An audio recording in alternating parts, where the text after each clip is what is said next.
Jadi kalau memang kita fokusnya adalah kepengen jadi day trader ataupun full time trader, ya kita fokus aja sama tujuan itu. Anggap aja nggak ada jalan lain selain jadi itu gitu. Jadi kita harus all out untuk di situ gitu. Jadi apapun yang terjadi kita harus siap. Gitu. Saya juga pernah sih ngalamin lift. Jadi dulu pernah waktu itu loss pertama saya itu di saham Pegas kalau nggak salah. Wah itu nggak pernah namanya cut loss ya, karena kan ini nyari uang susah payah banget. Kok dibuang kayak gitu ya, kayak gitu. Kayak merasa kok gini banget gitu, kayak nggak cocok deh gitu. Nah saya di dalam masa 2 minggu itu struggle gitu, gimana ya ini harus gimana nih menyelamatkan yang lain, ini baru yang satu, yang lain gimana? Ya nggak ada yang bisa nolong kita selain diri kita sendiri gitu.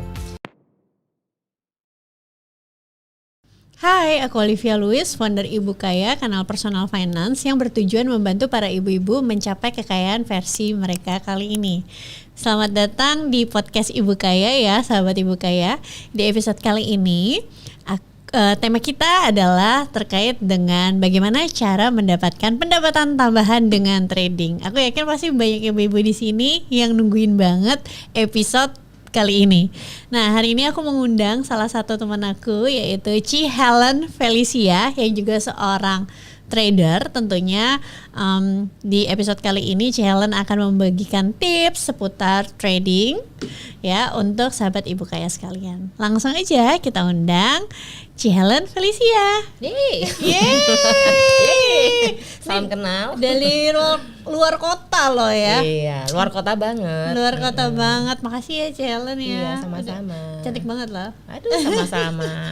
Oke, hari ini pembahasan kita adalah gimana cara mencari penghasilan tambahan melalui trading. Nah, mungkin kalau ada sahabat Ibu Kaya yang belum tahu trading itu maksudnya gimana, boleh nggak Ci Helen diceritain sedikit apa sih yang dimaksud dengan trading itu? Boleh banget. Jadi buat ibu-ibu yang kaya di sini yang belum pernah tahu trading, bahwa trading itu adalah kita melakukan proses jual beli tapi melalui platform transaksi saham ya. Jadi ini kan kita ngobrolnya tentang saham. Jadi saham itu memiliki suatu platform, kita bisa jual dan beli melalui sekuritas yang terpercaya gitu. Jadi kita melakukan jual beli saham ini seperti kita berdagang gitu intinya, untuk mendapatkan keuntungan gitu. Ya, trading saham. Nah, kenapa sih Ci Helen memutuskan untuk terjun ke dunia trading? Boleh nggak Ci Helen ceritain dulu backgroundnya sebelum terjun ke dunia trading itu apa dulu? Apakah kerja atau bisnis? Terus kenapa tiba-tiba jadi trading saham? Ya, ini pertanyaan yang menarik sekali ya, terutama buat yang ingin tahu background saya. Kebetulan memang saya seorang entrepreneur. Jadi memang pada dasarnya terjun di bisnis real ya selama bertahun-tahun, puluhan tahun bahkan. Jadi saya punya bisnis sendiri gitu yang memang sebenarnya tidak berhubungan sama dunia saham sebelumnya. Nah, ceritanya pada saat COVID dimulai nih, kan akhirnya kan kita banyak work from home, ya kan.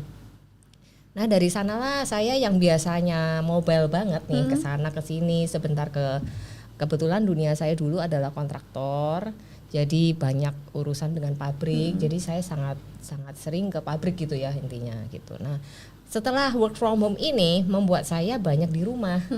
Akhirnya karena aktivitas yang biasanya di luar, akhirnya saya mulai spend time banyak waktu nih yang saya harusnya bisa melakukan sesuatu yang lain nih, apa ya gitu kan. Karena nggak banyak nih ya pilihan ya, mungkin waktu itu saya ingin tahu nih tentang dunia saham kayak gimana. Karena setelah saya pikir-pikir ya, ketika nanti saya mungkin memasuki usia pensiun, saya di mana nggak bisa terlalu mobile lagi, saya juga ingin mungkin hidup di luar negeri, pensiun di luar negeri, saya bisa melakukan apa ya yang nggak perlu terlalu menguras fisik gitu. Dan saya juga nggak ingin nanti kalau misalnya waktu itu bayangan saya nih ya, waktu pensiun nanti kebayang waktu kita usia lanjut, kan kita harus tetap pakai otak kita ya, biar supaya nggak pikun. Nah kan kalau pikun kan suka nyinyir kan, suka bikin yang enggak gitu loh. Jadi kan supaya jadi orang yang nggak nyebelin nanti waktu tua, saya pikir ya saya harus punya activity yang saya sukain. Kira-kira apa yang bisa membuat saya tetap produktif sampai usia lanjut tanpa harus mengeluarkan fisik yang terlalu berat gitu.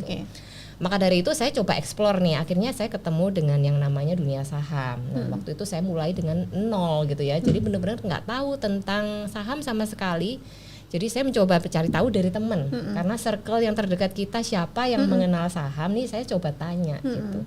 Saya pingin tahu kayak gimana. Memang kebetulan waktu itu ada teman yang paham ya tentang saham. Jadi saya coba nanya ke dia, bagaimana sih cara trading saham itu? Gimana caranya kita jual, gimana caranya kita beli gitu. Jadi akhirnya perlahan-lahan saya belajar dari sana gitu. Memang nggak mudah ya, karena dari background yang sama sekali tidak mengenal tentang finance gitu, bukan accounting, bukan yang backgroundnya manajemen ataupun yang berhubungan dengan keuangan gitu. Jadi saya mencoba dari baca buku dulu nih. Waktu itu buku pertama saya Warren Buffett ya. Warren Buffett kan memang terkenal sebagai pakar investasi saham. Saya pikir waktu itu ya ini harusnya belajar dari pakarnya dong gitu. Saya nggak tahu belajar di mana. Jadi saya hanya baca buku, lalu dengerin YouTube, kemudian dengerin webinar, ikut kelas gitu-gitu aja.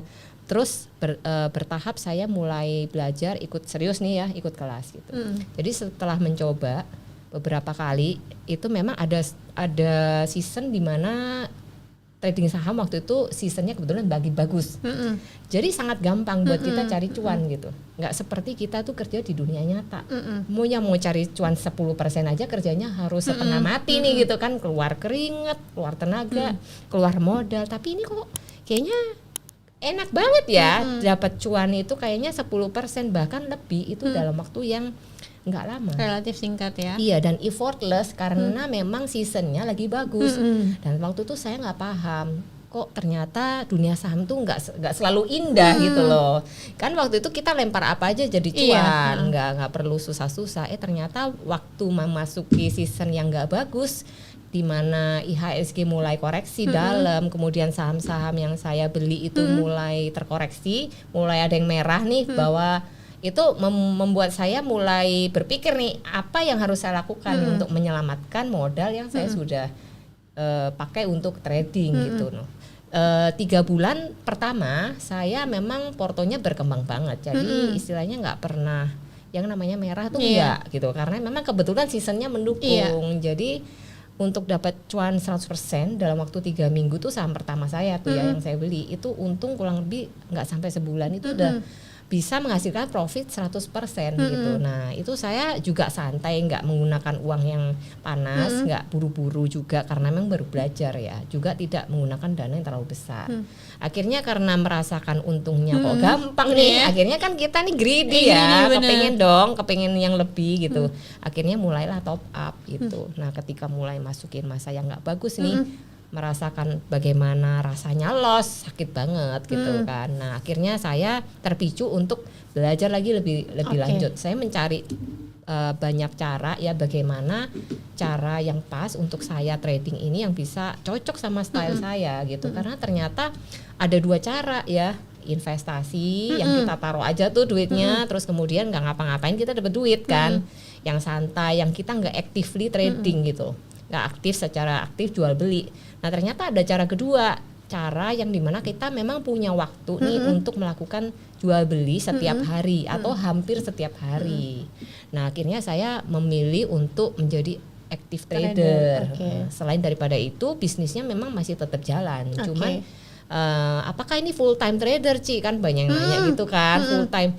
Ya dibilang full time itu kalau kita memang bisa punya waktu yang agak lama sepanjang hari nih untuk memantau market ya, itu saya sebut mungkin full time trader. Tapi kalau yang disebut full time trader adalah kita nggak punya penghasilan lain selain mengandalkan dari trading, itu enggak, karena memang basicnya dari dulu saya dari bisnis real gitu. Jadi bisnis real saya itu tetap ada, dan di samping itu kita masih punya bisa penghasilan tambahan nih dari trading saham itu tadi gitu. Jadi kalau Ci Helen sendiri sebenarnya lebih day trader atau swing trader?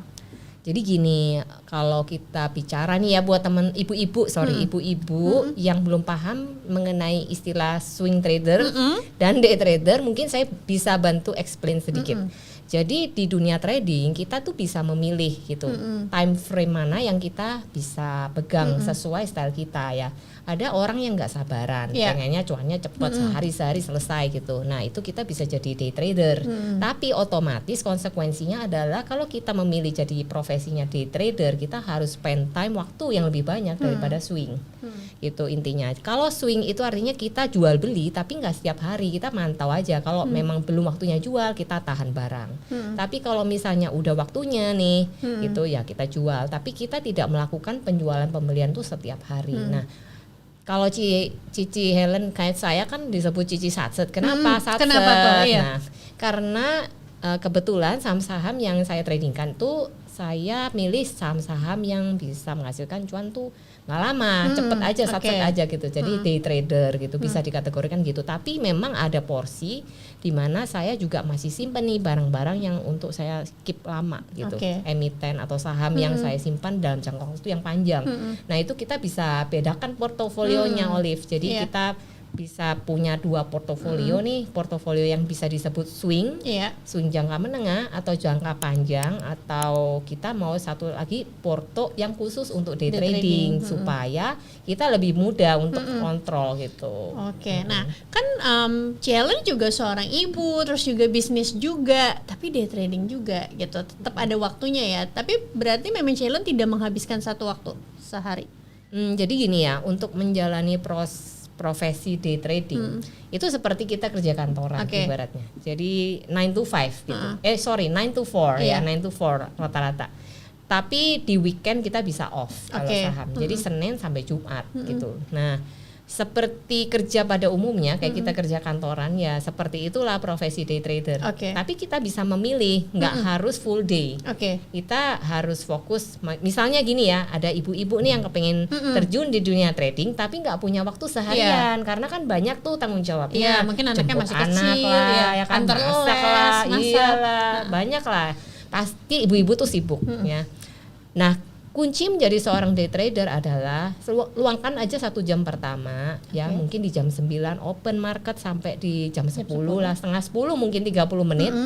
Ketika memang ibu punya waktu atau mungkin kita ada spend time waktu yang lebih pun nggak apa-apa, tapi minimal di jam-jam volatile itu kita ada di depan layar untuk memantau market gitu. Nah kalau misalkan terkait dengan kenapa alasannya di 1 jam pertama. Sebenarnya 1 jam pertama itu jam 9 sampai jam 10 kemungkinan besar ya ada ibu-ibu sebenarnya yang agak luang. Kenapa habis antar sekolah anak-anak ya kan?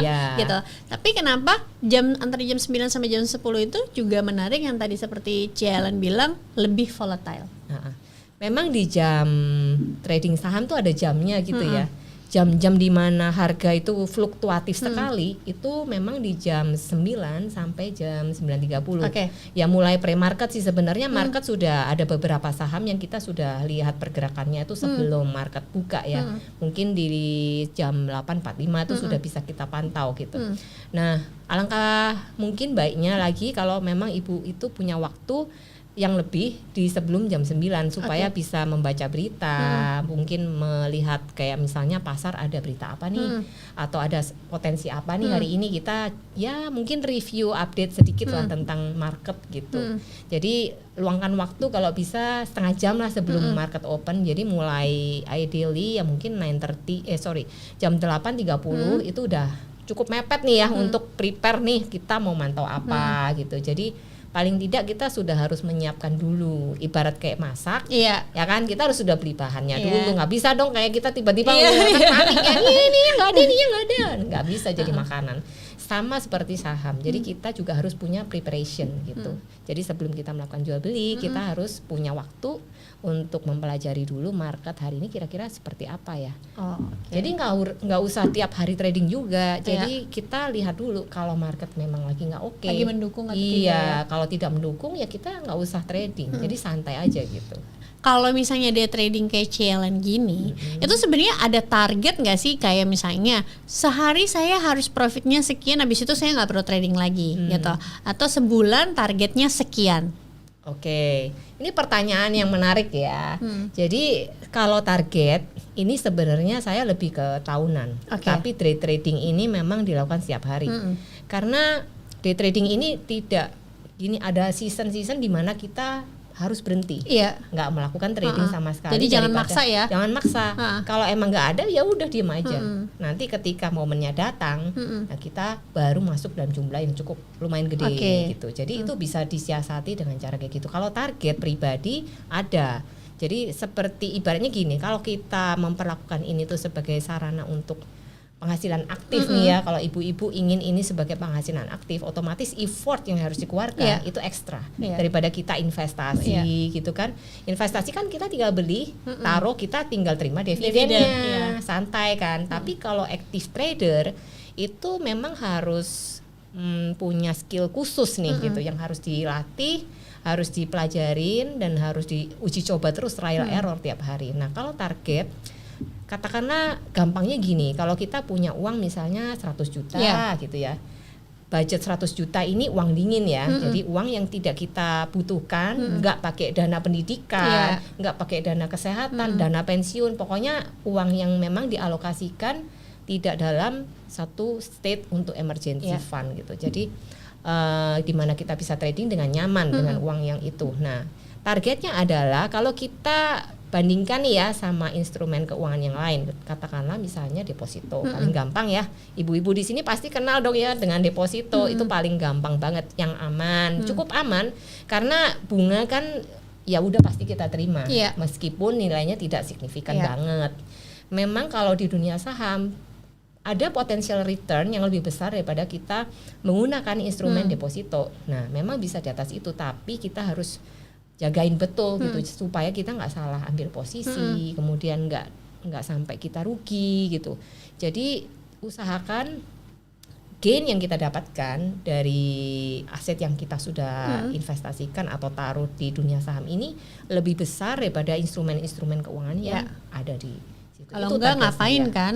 Effort iya, susah-susah, capek-capek, cuma udah dapat sebesar kita kerja yang lain juga dapat benar. duit. Ya logikanya gitu. Jadi kalau target pribadi saya ya setahun itu bisa gain di atas itu ya, minimal ya 10-15% ke atas lah. Jadi kalau menurut Cici sebenarnya di saham itu 10-15% sebenarnya achievable ya? Sangat achievable, dan bahkan bisa lebih dari itu sebenarnya. Itu kan target very minimum, konservatif ya, konservatif lah. Juga. Jadi usahakan kita itu tidak memiliki ekspektasi yang berlebihan di awal, karena kalau kita memiliki harapan terlalu tinggi di awal, nanti kita tuh sembrono gitu, gerasak-gerusuk malahan ya. Gerasak-gerusuk, akhirnya kita salah beli, salah ngambil keputusan, malah akhirnya loss dan modal kita habis gitu. Karena resikonya juga cukup besar ya ibu-ibu gitu. Oke. Ini menarik nih. Tadi Ci Helen kan ada sempat menyampaikan terkait dengan kalau marketnya lagi bagus. Nah, untuk seorang day trader melihat marketnya lagi bagus atau lagi enak nih untuk di tradingin, ciri-cirinya seperti apa, Ci? Oke, ini pertanyaan yang cukup mendalam dari seorang ibu. Oke, gini, jadi market itu kita bisa pantau dari berita dulu.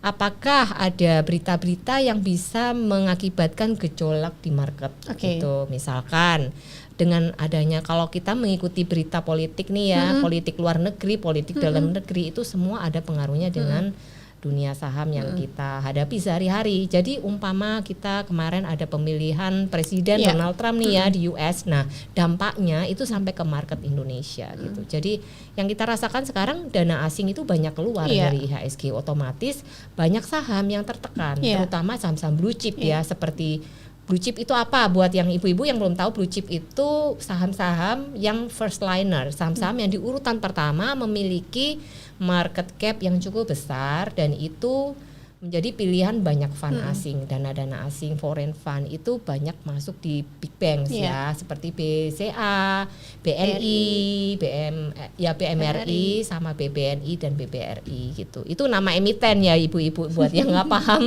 sebutannya BBCA. Jadi ada 4 huruf ya untuk sebutan saham. Untuk banyak perusahaan yang di listing di bursa itu biasanya menggunakan 4 huruf ini. Jadi sebutannya akan sedikit berbeda ya dengan perusahaan aslinya gitu.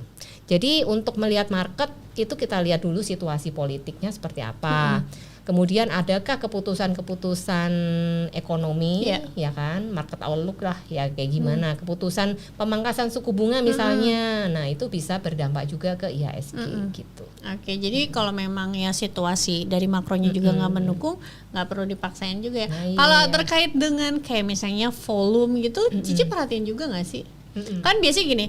Kalau kita ngomongin market nih, mungkin sekarang tuh secara garis besar marketnya lagi kurang bagus. Tapi kan pasti ada 1-2 saham nih yang dia masih tuh aja outperform gitu. Biasanya Cici tetap ngikutin ngejar saham tersebut atau enggak lah, rehat aja dulu? Tergantung sih ya. Jadi kalau memang posisi, karena gini, dalam belajar saham kita bisa menggunakan 2 pendekatan. Satu pendekatan analisa teknikal, kedua adalah pendekatan fundamental. Nah kebetulan yang saya dalami adalah pendekatan secara teknikal gitu. Jadi sekali lagi tetap melihat dari sisi analisa teknikalnya ya. Kalau andai kata meskipun market lagi nggak mendukung atau lagi nggak baik-baik saja, tapi ada 1-2 emiten yang kira-kira berpotensi nih untuk menghasilkan profit. Nah itu kita tetap akan mencoba untuk trading itu gitu. Nah kalau misalkan gini, Ci, kan kalau kita ngomongin trading, nggak cuma trading, investasi itu kalau di risk aset pasti ada yang namanya resiko. Tentu nggak selalu kan portofolio kita itu semua hijau gitu ya. Nah bagaimana sih cara ibu-ibu itu mengatur resiko dan memahami bahwa yang namanya trading itu juga pasti ada resikonya, nggak selalu kita itu profit terus. Betul. Jadi perlu ibu-ibu pahami di sini bahwa memang trading ini sangat menjanjikan high return. Tapi sekali lagi yang perlu di manage adalah resikonya. Kita bonusnya adalah upside-nya, yang perlu kita manage adalah downside-nya.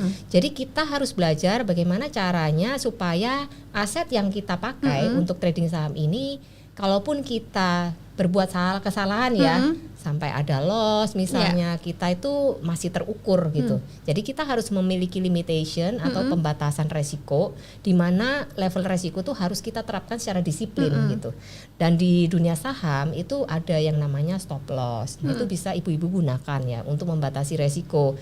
Jadi ketika ibu punya saham ABCD misalnya, terus kemudian dia turun nih, nah sampai di level tertentu, kalau itu sampai dijebol ke bawah ya ibu jual dulu supaya modalnya teramankan. Itu adalah salah satu cara yang bisa kita terapkan untuk menjaga modal. Nah itu besarannya berapa? Itu karena tiap orang itu punya batasan sendiri-sendiri ya, resiko betul. Ya. Jadi kita harus paham dulu ya risk profile kita ini seperti apa.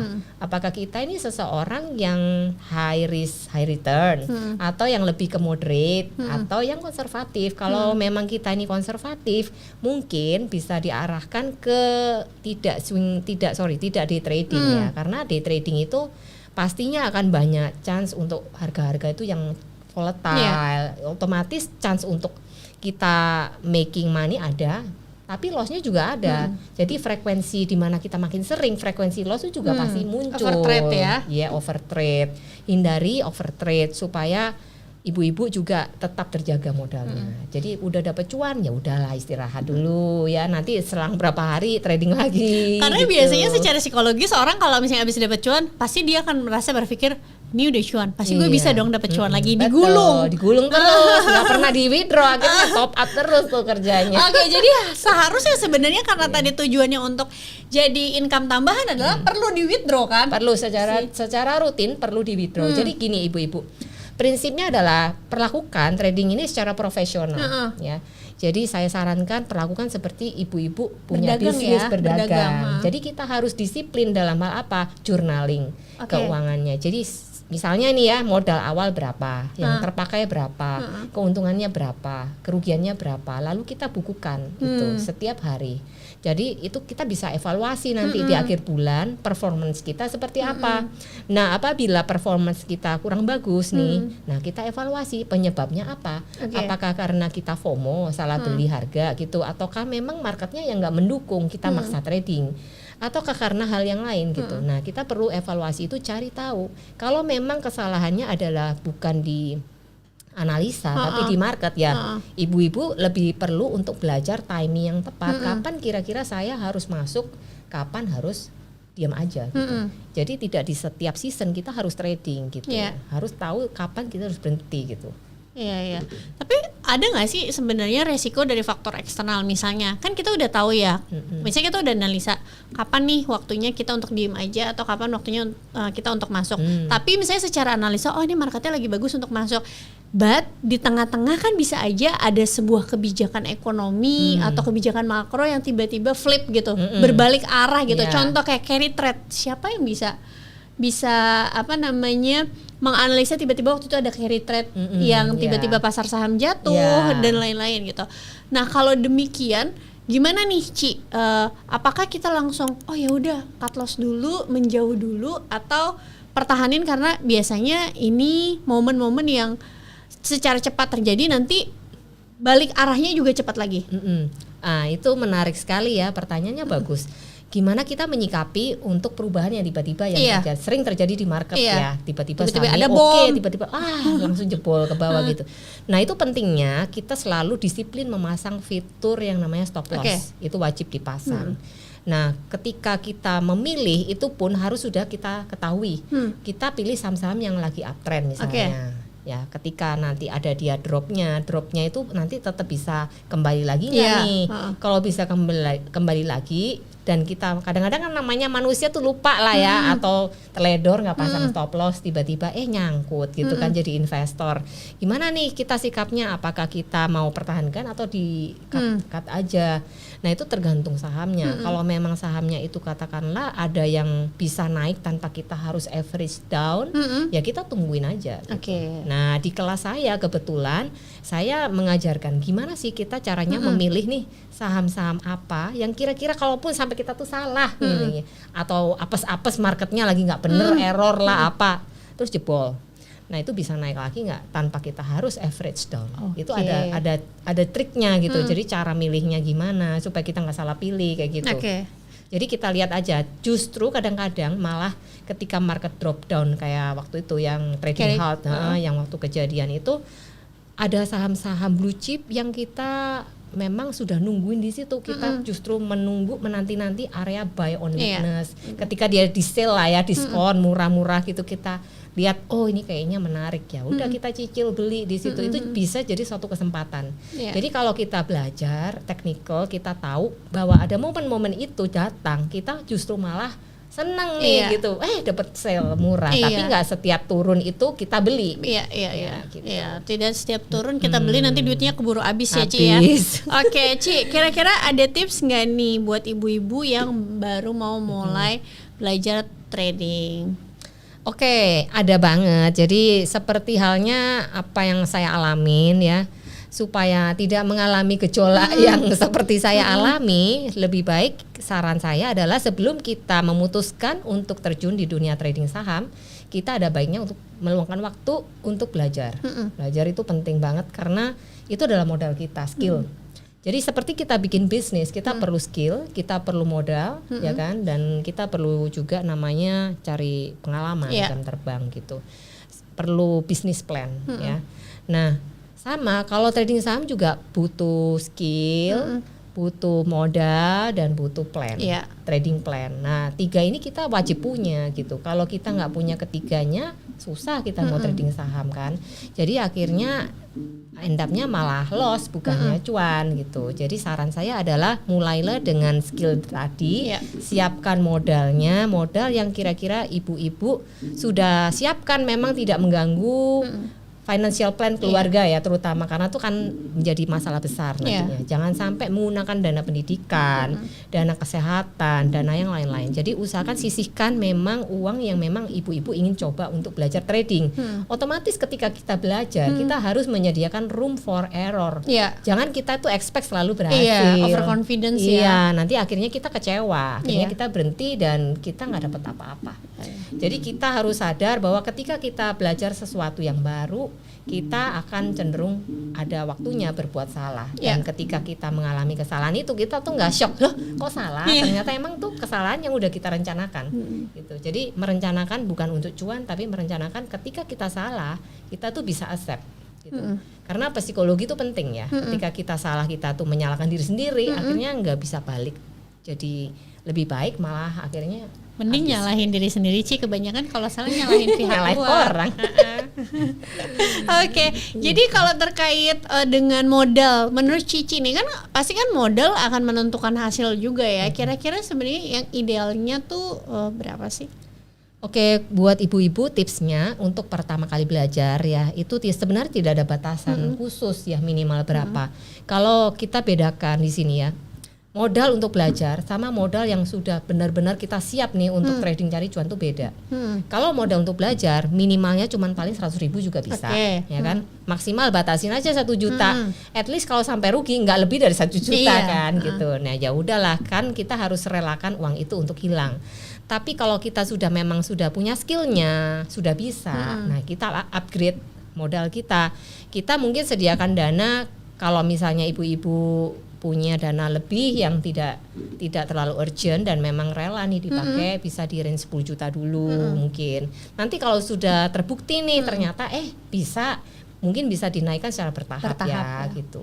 Ya, jadi jangan buru-buru langsung. Iya. Oh, kalau saya misalnya taruhnya 100 juta, kalau naik 10% 10 juta nih. Belum tentu juga. Iya, tapi kalau loss 10% juga lossnya 10 juta loh ibu-ibu. Jadi harus sesuai dengan, kalau aku selalu ngajarinnya berapa loss yang bisa Anda terima. Betul. Jadi kalau Anda baru bisa terima lossnya itu 300.000, ya udah berarti misalnya mulainya dari 1 juta gitu kan, atau misalnya dari 10 juta turun 3%, oh oke, kehilangan 300.000.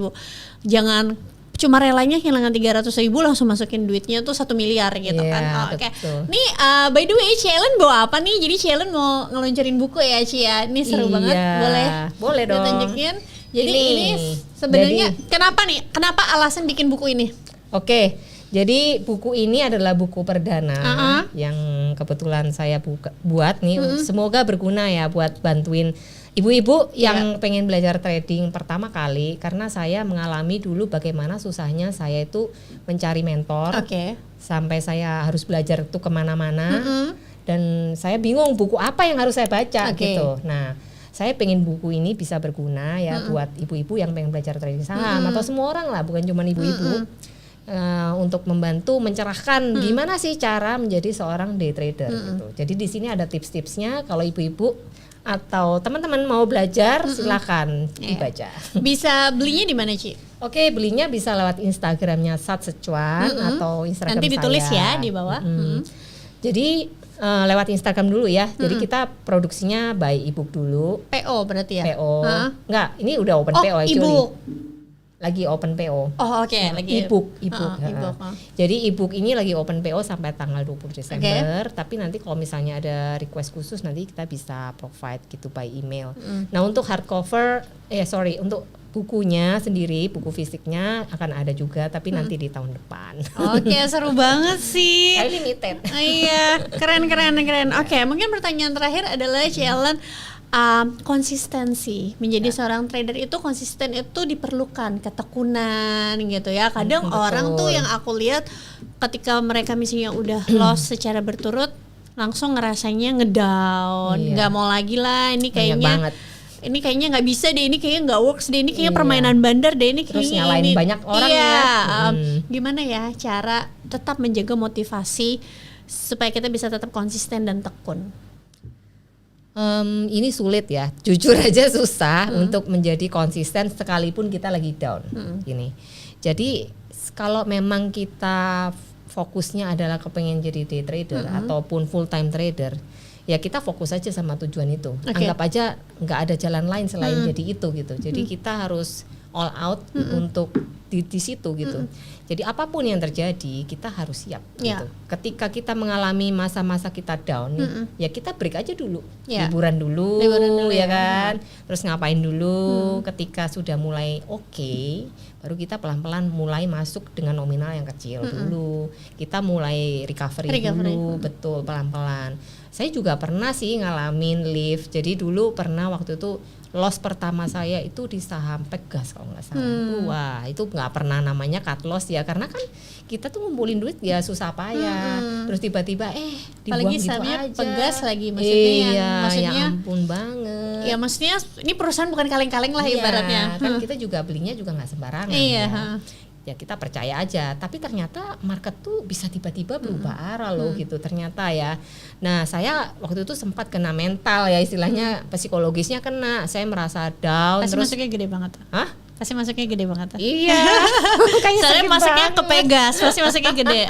Terus Iya, jadi sakit gitu. Karena merasakan gimana susahnya cari duit di dunia nyata. Begitu loss, dibuang sia-sia kayak gitu tuh kena mental banget, jujur aja. Nah, apa yang saya lakukan? Saya nggak bisa ngapa-ngapain. 2 minggu tuh diem aja, udah kayak males, mau ngapain males gitu.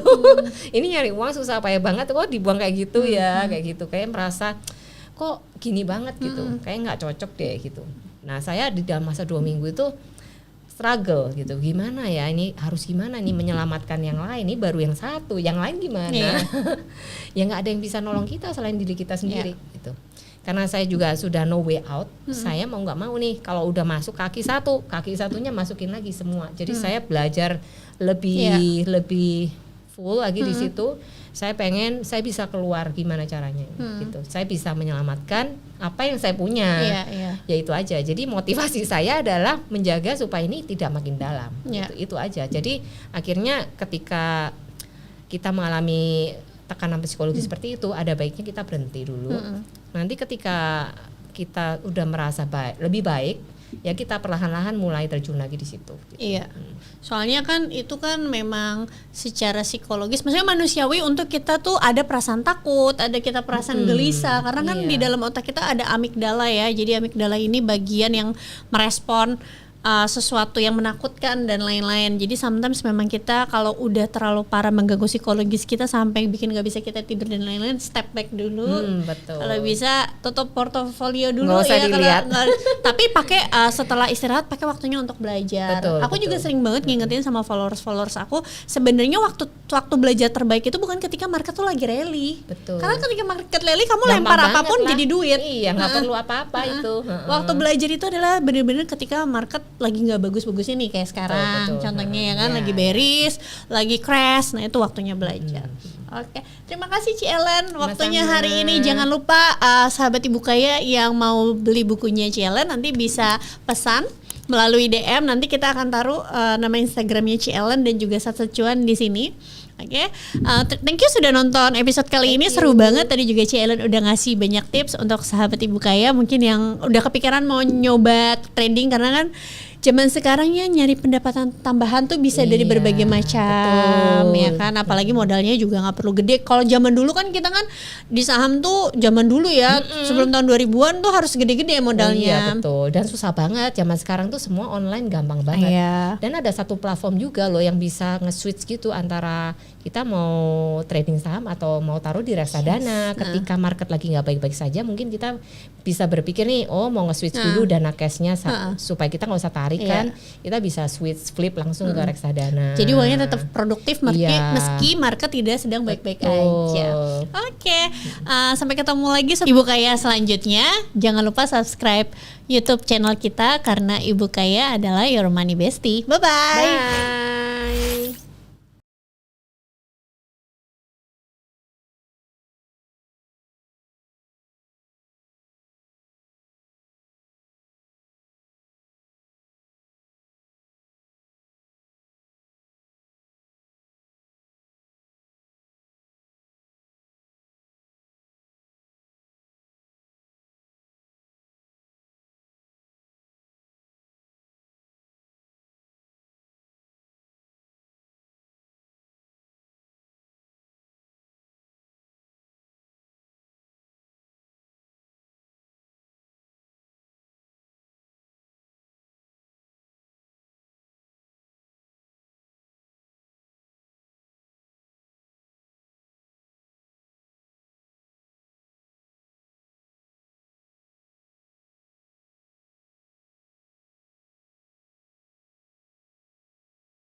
Jadi kalau memang kita fokusnya adalah kepengen jadi day trader ataupun full time trader, ya kita fokus aja sama tujuan itu. Anggap aja nggak ada jalan lain selain jadi itu gitu. Jadi kita harus all out untuk di situ gitu.